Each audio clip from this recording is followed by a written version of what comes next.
Hello everyone, welcome to my YouTube channel. आज हम discuss करने जा रहे हैं मैथ्स के अंदर 7th क्लास से ऑनवर्ड एक कॉन्सेप्ट आता है प्रोबेबिलिटी। ये स्टैटिस्टिक्स का एक पार्ट होता है। इसको प्रोबेबिलिटी यानी चांस, चांस यानी संभावना। तो पहले हम इसका फॉर्मेट देख लेते हैं।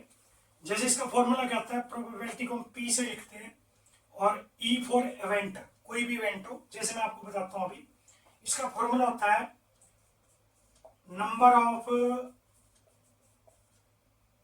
favor cases by total number of cases। यानी एग्जांपल लेते हैं हम इसका एक। जैसे मेरे पास एक बकेट है, उसके अंदर बॉल रखी हुई है।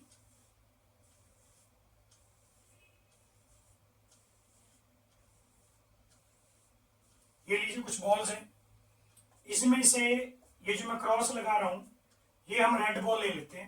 1 2 3 4 5 बॉल है रेड, और बाकी बची हुई को मैं व्हाइट बॉल ले रहा हूं। तो व्हाइट बॉल है मेरे पास 4। तो यानी अगर हमें व्हाइट बॉल की प्रोबेबिलिटी निकालनी हो कि व्हाट इज द चांस कि व्हाइट बॉल को अगर इस बकेट में से निकालना हो, कि हम कहते हैं कि व्हाइट बॉल को हमने बाहर निकालना है, तो व्हाइट बॉल के आने का क्या चांस होता है, क्या उसकी प्रोबेबिलिटी होगी। तो वो क्या होता है, टोटल कितने केस हैं, यानी टोटल बॉल कितनी है 9, और उसमें से व्हाइट कितनी है 4, यानी 4 में से कोई एक बॉल आएगी।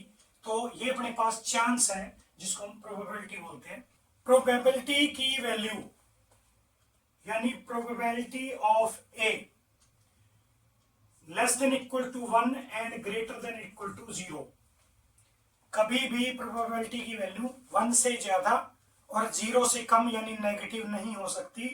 रीजन क्या है, रीजन ये है कि हमारे पास प्रोबेबिलिटी जो होता है वो नंबर ऑफ फेवर केस, अभी अभी मैंने आपको बकेट का केस बताया था, नंबर ऑफ फेवर केस, यानी फिर से मैं लिख रहा हूं, रेड बॉल थी 5, व्हाइट बॉल है 4, टोटल बॉल होगी 9। अब बाय में क्या होता है, टोटल होता है। ऊपर जो है, अगर जा तो रेड बॉल निकलेगी, जो व्हाइट बॉल निकलेगी। अगर सारी की सारी बॉल रेड हुई, यानी टोटली बॉल व्हाइट है 0 और रेड जो है 9 है, तो इसका मतलब क्या हुआ, रेड बॉल की अगर हम प्रोबेबिलिटी निकाले, what is the probability of red ball, पूरी की पूरी बकेट में जो बॉल्स हैं वो सारी की सारी क्या है, रेड बॉल्स हैं।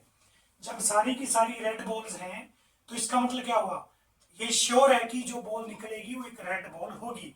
यानी फेवर केस, टोटल केस जो है वो सारे के सारे फेवर केस हैं। तो कितना आ गया 1, इससे ज्यादा हो ही नहीं सकता। बकेट में अगर 9 बॉल है, तो आप 9 में से 10 कैसे निकाल सकते हो। 1 से ग्रेटर ये कब होगा, 1 से ग्रेटर ये वैल्यू कब हो सकती है, अगर ऊपर 10 या नीचे 9 आ जाए। टोटल 9 है, उसमें से 10 निकल नहीं सकता, इसलिए ये पॉसिबल ही नहीं है कि प्रोबेबिलिटी की वैल्यू 1 से बढ़े। अब हम बात करते हैं कि प्रोबेबिलिटी की जो वैल्यू है वो 1 से लेस क्यों नहीं हो सकती। देखिए, अगर हम बात करें, हमारे पास टोटल केस है 9, यहां मैं रेड बॉल नहीं निकालूंगा बल्कि व्हाइट बॉल निकालूंगा। व्हाइट बॉल तो है ही नहीं। जब व्हाइट बॉल है ही नहीं, तो इसमें से कुछ भी नहीं निकलेगा। 0 बाय समथिंग हमेशा 0 होता है। तो प्रोबेबिलिटी की वैल्यू 0 से लेस नहीं हो सकती, क्योंकि नंबर ऑफ जो हमारे पास टर्म्स हैं वो या तो होंगी या बिल्कुल भी नहीं होंगी, नेगेटिव में नहीं होती हैं। तो इसलिए उसकी वैल्यू नेगेटिव कभी नहीं जाएगी।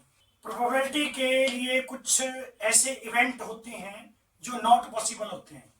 जितने भी मैन मेड इवेंट होते हैं, जैसे हमने एक डाइस को रोल किया, कॉइन को टॉस किया, किसी बैग में से हम बॉल्स ड्रॉ कर रहे हैं, इस तरह की जितनी भी चीजें हैं वो सारी की सारी प्रोबेबिलिटी में काउंट होती हैं।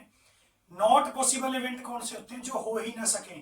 जैसे कि ये भी नॉट पॉसिबल इवेंट था देखा जाए तो, कि हमारे पास पड़ी क्या है, रेड बॉल पड़ी है, निकाल हम क्या रहे हैं, व्हाइट बॉल निकाल रहे हैं। तो इसका मतलब क्या है, व्हाइट बॉल के लिए तो वो एक नॉट पॉसिबल वाला ही इवेंट हो गया। तो मैं इसका जो नेक्स्ट कॉन्सेप्ट है कंप्लीट डिटेल के साथ आपके लिए पार्ट 2 जो है वो बनाऊंगा।